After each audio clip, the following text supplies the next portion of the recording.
replace the batteries, you have to have a little screwdriver to replace them. So heat exhaustion, this is a lot common right now in road construction workers. Also, construction workers in general. We have seen this sometimes with lawn care, where they just do one lawn right after another. If you do your own lawn, you're probably gonna have what's it called? Heat cramps, heat exhaustion. The difference is core temperature and more severe clinical manifestations. Y'all see that?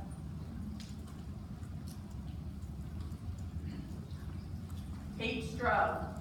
This is life-threatening. This is where your thermostat that regulates your body is overworked.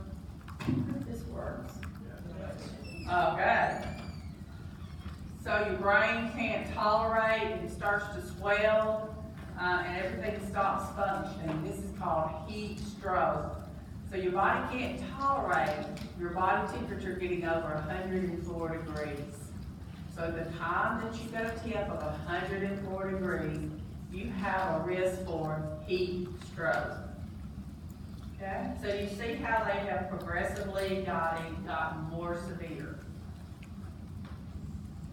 Our next one after heat stroke is something we'll talk about that we have not seen in a long time here in Memphis, but I wanted to bring it to your attention because sometimes it does appear on the board. So again, with heat stroke, what are you going to worry about? With heat stroke, because you have this 104 degrees temp, your brain can't tolerate, it starts to swell. You have your central nervous system stops working, your renal system starts to necrose, and your liver fails, and then you die. Okay, so heat stroke is serious. There's something called malignant hyperthermia, and this is an inherited disorder of the muscles, and it can be caused by inhaling gas that they put you to sleep with. So have you ever looked, come on in, have you ever, I cannot get this open to replace the batteries. Have you ever had surgery and the anesthesiologist comes in and asks you, have you ever been put to sleep before? Did you have any trouble? Has any of your family ever been put to sleep? Did they have any trouble? They're looking for this inherited disorder called malignant hyperthermia. You get back there, they put you to sleep, and you have all kinds of issues. Your pupils become fixed, your brain waves become distorted, they may even quit working, and usually death ensues. Okay, so that's why they ask you so many questions when you go in to have surgery. Got me working? Thank you much.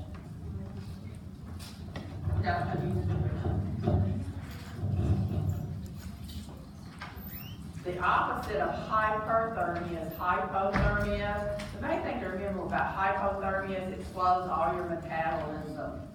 Okay? What can cause hypothermia? Some immersion in cold water, right? Prolonged exposure to cold. In Memphis, Tennessee, we have a lot of homeless people that come into the shelters and into the emergency room with hypothermia. They actually have caught many of the buildings on fire trying to warm themselves. So hypothermia is usually individuals who cannot get into a shelter to be warm. Another person that's at high risk for hypothermia are alcoholics. Okay? Because it decreases their body metabolism rate. They oftentimes have accidents. They may fall and pass out and develop hypothermia. Does that make sense?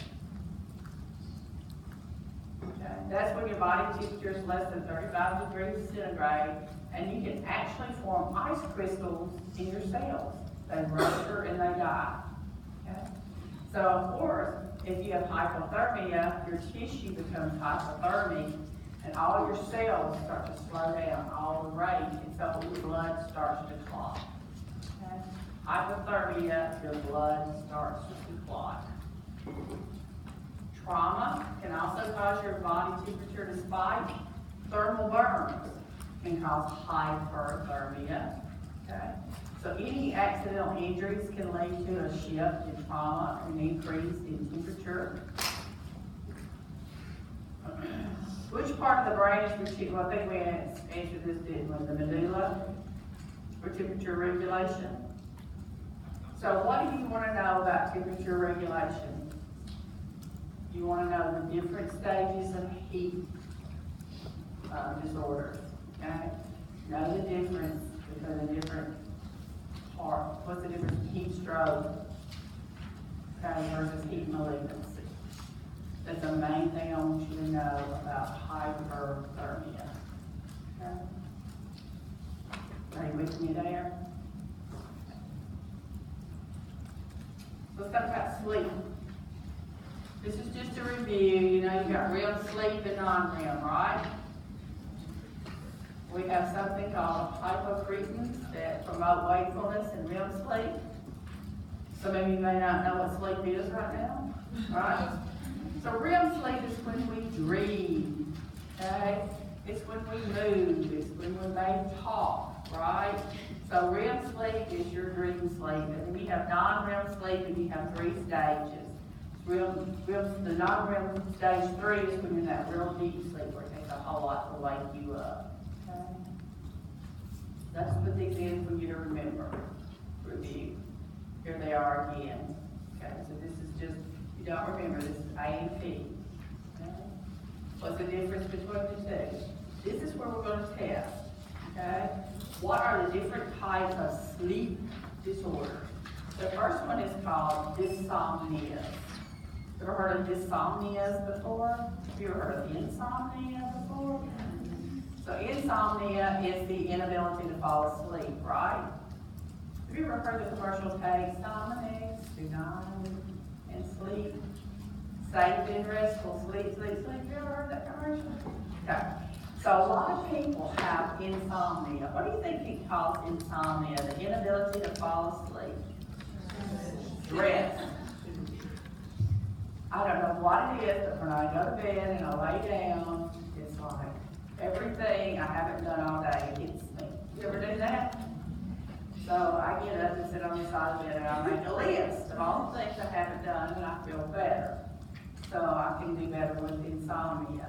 But there's something called obstructive sleep apnea. Y'all know about that? So sleep apnea is where you have upper airway obstruction. Have you seen the commercials where you can raise the head of the bed and they quit snoring? There's all kinds of devices that they can use. Well, with obstructive sleep apnea syndrome, that is where you have upper airway obstruction. What's narcolepsy?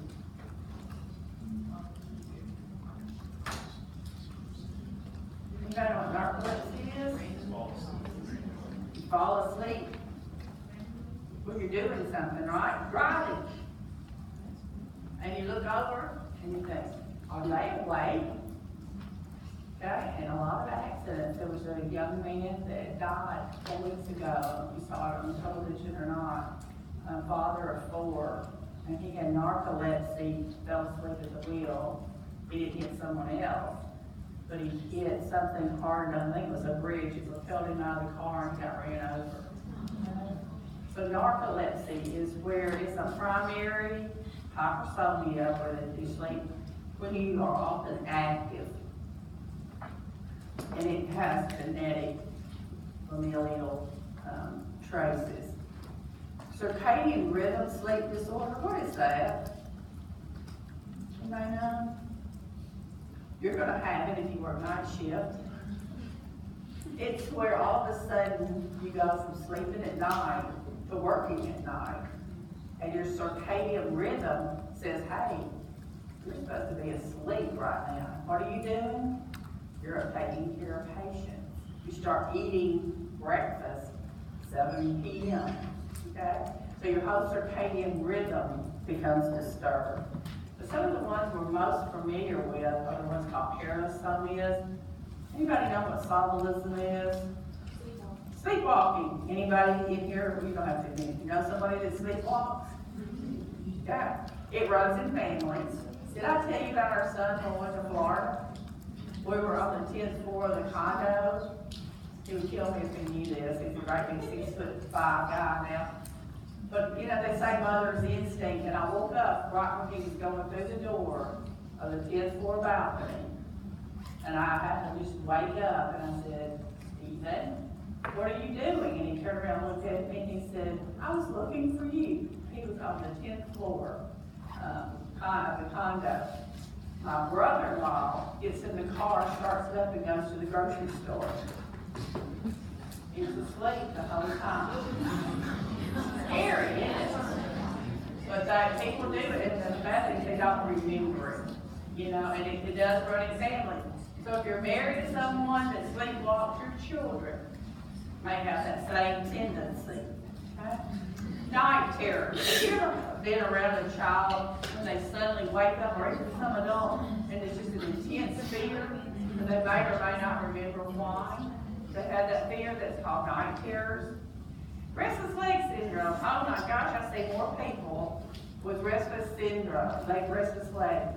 The other day I was at a reception, and the lady beside me had such bad restless leg.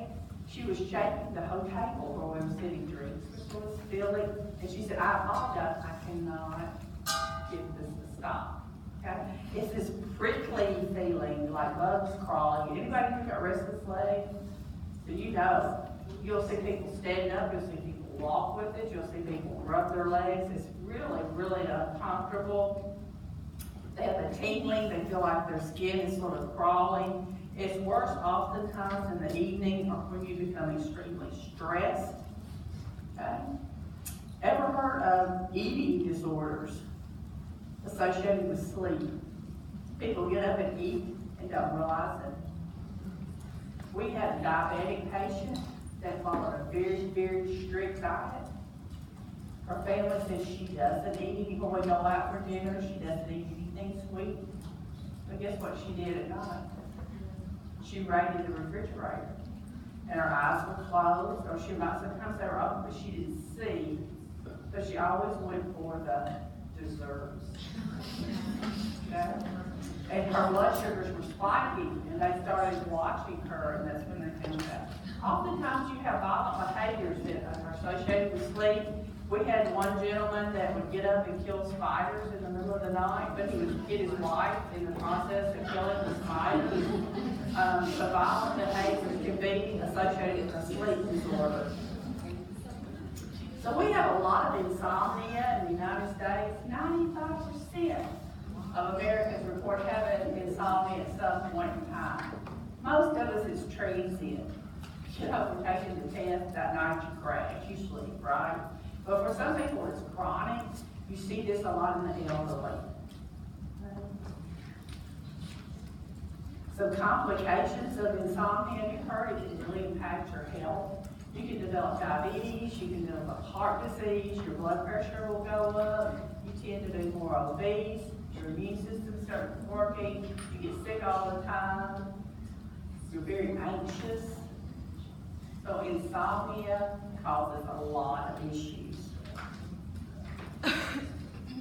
Again, obstructive sleep disorder, we talked about, that's where you snore, may wake up your partner. If you're obese and if you're a male, you have a high risk. Women, once we become postmenopausal, we just fall apart. We start snoring too, okay? So again, there's a disease called Pickwick syndrome. Anybody ever heard of Pickwick syndrome?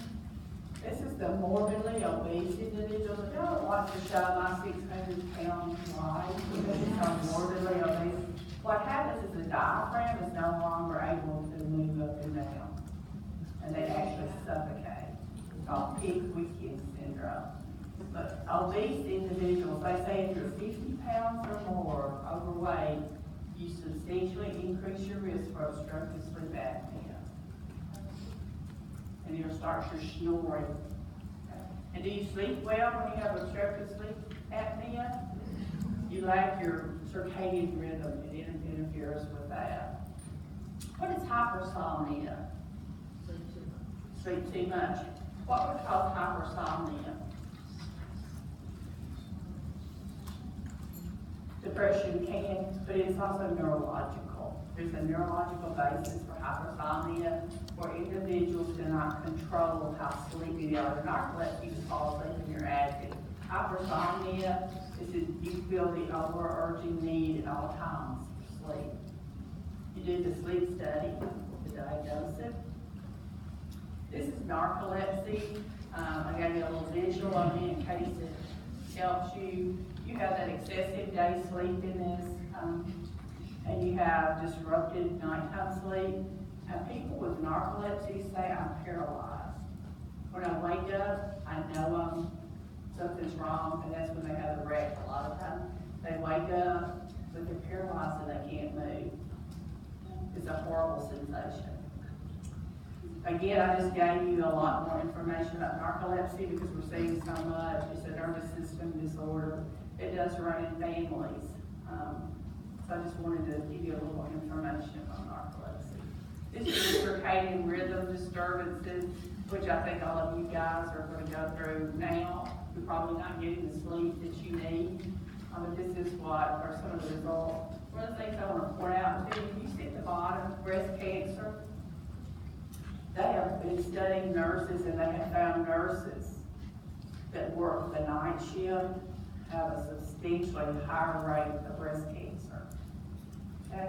And it's because of this circadian rhythm disturbance. Questions? I've had a professor before state that it's really important that your body produces melatonin, and that your body will not produce it if you sleep in lit rooms. Is that true? There has been a lot of studies. Did y'all hear that sleeping in a lit room can reduce the amount of melatonin your body produces? They actually did a lot of studies in intensive care units because they don't usually turn the lights out in intensive care units, and they have found individuals that the lights stay on or the sound is really loud can actually impact heart disease with increase in those individuals. So you gotta be careful. If you're gonna do the circadian rhythm change, you gotta figure out how you're gonna sleep. Parasomnia, again, sleepwalking, okay? The nights, the terrors that we talked about. Okay, we're gonna talk now a little bit about vision. Ever heard of strabismus? Anybody heard of strabismus? What is strabismus? One eye sort of deviates away from the other one. What is diplopia? C2, okay? Have you ever seen anybody with nystagmus? So look at my finger, their eyes jerk. It's also a clinical manifestation of drug use. But in some people, nystagmus actually occurs with a lesion in the brain that causes it. One is called jerky, and it's where it constantly goes back and forth. And then one is called keto, where it sort of goes back and forth, and it never stops. It's like they cannot focus and look at one point. This will slide. You want to like put 3 circles around this, 3 yellow stars, and up and down. Okay? These are the different types of strabismus that can develop. You see this most often in children. It can be corrected surgically. It can be corrected with glasses. But look at where the eyes move to. Okay? Extropia, where does it move to? Here's your normal outside. Okay? You see that? Hypo, where's it going? Down. Hypo always means low. So where do you think hyper is going to go? Estro, where's it go? Sometimes it's both of them, and they call it what? Cross-eye. So these are the different types of strabismus. Usually as a result of a disorder of muscle in the eye. It can also be strengthened with exercise and corrected with surgery. Any question? They do put a patch. Sometimes if one eye is stronger than the other one, that's usually not because there's so much strabismus. Here's some visual disturbances I wanted you to see. Amblyopia, when one eye experiences blurred vision and the other one normal. Can you see what that looks like? You have that? This one looks great. He's a little fuzzy. You see that? Cataract. This is what a vision looks like in someone with cataract. Cataract risk increases with what? H. And individuals with diabetes. That's why it's so important that diabetics get good eye care, okay? It can be hereditary. If your parents had cataracts, your chances are going to be much higher. Also, if you're hypertensive or overweight, your chances of developing cataracts is much higher. But can you see how the vision impairs? Can you see right here? I don't know if you can see too much, but you can actually see the film over the eye. We have a little dog with a cataract. Ever heard of glaucoma? What's glaucoma? Excessive what? Pressure. It does damage to the optic nerve. You have all this buildup of what they call aqueous humor. This is the fluid that's in your eye, and it causes severe pressure on this optic nerve. Okay? Nice table 14-7. You can look at it in your book and learn more about glaucoma, but the main thing I want you to remember is increased pressure in the eye leads to disease of the optic nerve. Okay. Diplopia, we talked about, is double vision. It can vary by the time of the day. Okay. What is presbyopia? Anybody know?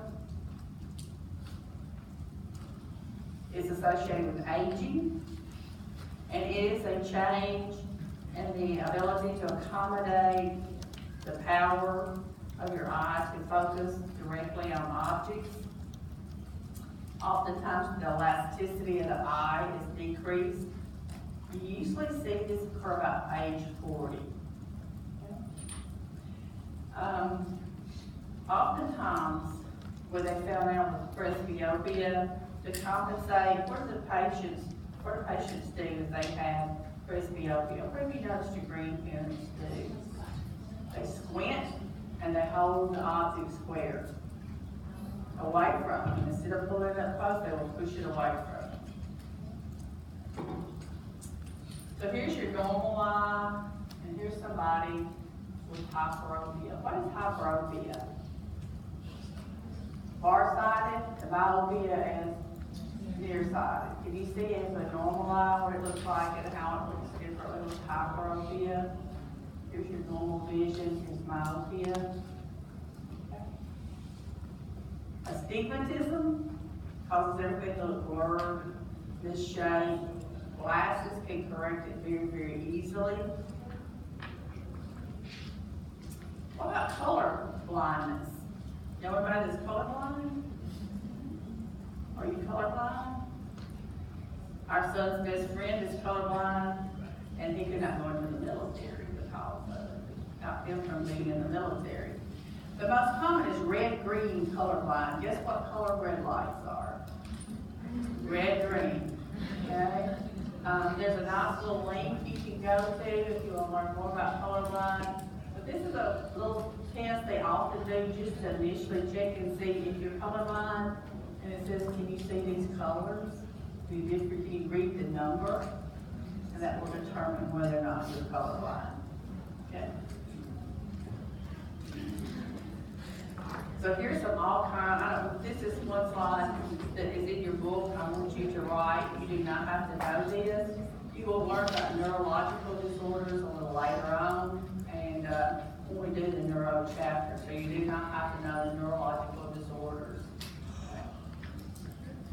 Okay, we're almost going to stop here just a minute. I want you to know the definition of these eye disorders. I understand you talked about some of them in health assessment. Okay, what is blepharitis? Anybody know? Ever heard of it? Sort of like a sty, yes. So look at the second one. Do you see that one? That's what a sty looks like. Anybody ever had a sty? So a sty is small, it's usually painful. It can be on the inside or the outside of the eyelid, and it's filled with pus. You usually have a staph infection with a sty. This is why children with a sty can't go to school. They have to stay home. Okay? Because they can rub it, and then guess what? they touch their pencil and someone else gets it. Okay, so it can be spread from one to the other. So these are some terms I want you to take and look up the definition to understand that you covered them in health assessment. Am I correct? Not yet. So let's go, we'll go through them then, and if you haven't had them, well, I'll tell you what. Why don't I define them for you on your voiceover slide? Would that be okay with everybody? Okay. I'll define them and put them on your voiceover slide. Ear, what I want you to, this is just, again, anatomy.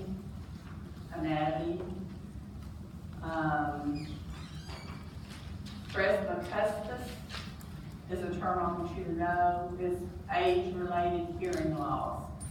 The little hairs in the ear no longer move and vibrate, cause hearing loss. Oftentimes the elderly have built-up earwax, right? They may have had trauma to the ear, they may have been exposed to loud noises throughout their career working, and it can cause presbycuspis, and that is age-related hearing loss. So you might see that definition. Anybody heard of Meniere's disease? What is Meniere's disease? Anybody? Is it inner ear, outer ear? Inner ear. Okay, and they have this constant what? Ringing. It's called tinnitus or tinnitus, if they're pronounced both ways. So people with Meniere's disease, inner ear, a lot of military people that's been like around bombing and that's been planning mines will come back with Meniere's disease also. And the ringing never goes away. They're doing a lot of studies on how they can help people with tinnitus. Ear infections. Anybody ever had an ear infection? So otitis externa is the outside of the ear. Usually prolonged moisture. A lot of swimmers get this. Otitis media is the most severe. That is where your membrane of your ear swells. You have a lot of fever with this. And this, the fluid in the ear causes pain. Children are especially prone to otitis media because they have a short vestibule in the ear. Olfaction. Now, you all have heard of cranial nerves. Okay. There used to be a lot of little rhymes you can do. Disorders of smell are usually due to cranial nerve 1 and 5. You have a lot of relationship between taste and smell. Anybody tell me what anosmia is? Lack of sense of smell. Okay. What is olfactory hallucinations? When you smell something that's not there. You know what one of the most common reported smells is? It's not a hallucination. Popcorn. People report smelling popcorn and there's none around. It's called an olfactory hallucination. Not there, but they'll swear they smell it. Okay? So take some time and look up these terms, and I will also put these definitions on your voiceover for you. Taste, I just want you to know, is cranial nerve 7 and 9. Now, we've talked about these already, about proprioception, where you are not aware of your body and where it is in space. Okay? But you also can lose what's called tactile sensatory, and that decreases with age where you don't feel touch to your skin and to your feet and your skin. We've talked about all of these. I put this up because I think it's a really nice, fun thing for you to do after class. You can go onto this website and it will actually show you different vision disorders. And you can actually see if you had glaucoma, what would you see? If you had cataracts, what would you see? So go and look at that and see how well you can do with it. You also have something called a presbyopia case study. You guys see that? I would post the answers too if there was only 4 short questions. But I will post them to you for you so you can look at it. I thought it was one of the best I've seen. It's an older article.